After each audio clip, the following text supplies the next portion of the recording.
নমস্কার বন্ধুরা, আজকে কিন্তু আমরা চলে এসেছি শিলিগুড়ির ঐতিহ্যবাহী বরুণ হোটেলে। এখানে কিন্তু মাটন খাওয়ার জন্য বহু মানুষ দূর দূরান্ত থেকে ভিড় জমায়। এছাড়াও কিন্তু 4 থেকে 5 রকমের মাছ প্রত্যেকদিন রেডি হয়। চলুন গিয়ে দেখা যাক আজকের রান্নাতে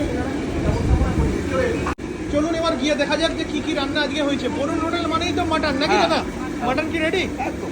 বাহ, ও লাভলি, জাস্ট দেখুন লাল লাল ঝাল ঝাল কিন্তু খাসির মাংস রেয়াজি নাকি দেশি? দেশি দেশি দেশি। বরুণ হোটেল মানে দেশি খাসির মাংস দেশি খাসি। নাকি? বাহ, তো আজকে মোটামুটি কত কেজি হয়েছে? আজকে 37 কেজি হয়েছে। 37 কেজি। এরপরেও কি আবার হবে? না না, এরপর হবে না, এটাই। মানে একবারই হয় তাই তো? আগে ছিল 35 করতাম আগে, এখন 2 কিলো বাড়িয়েছি। বাহ, দারুণ দারুণ। কালারটা জাস্ট দেখুন, জবরদস্ত কালার, বেশ সুস্বাদু কিন্তু গন্ধ বেরোচ্ছে। একটু পিসটা তুলে দেখো দাদা এরকম। এই না, বাহ, যথেষ্ট স্ট্যান্ডার্ড। আচ্ছা, মাটন থালি খেতে গেলে দাম কত নাও? এখন 10 টাকা করে থালিতে বেড়েছে 270 টাকা। 270 টাকায় মাটন থালি। বাহ, কত রকমের আইটেম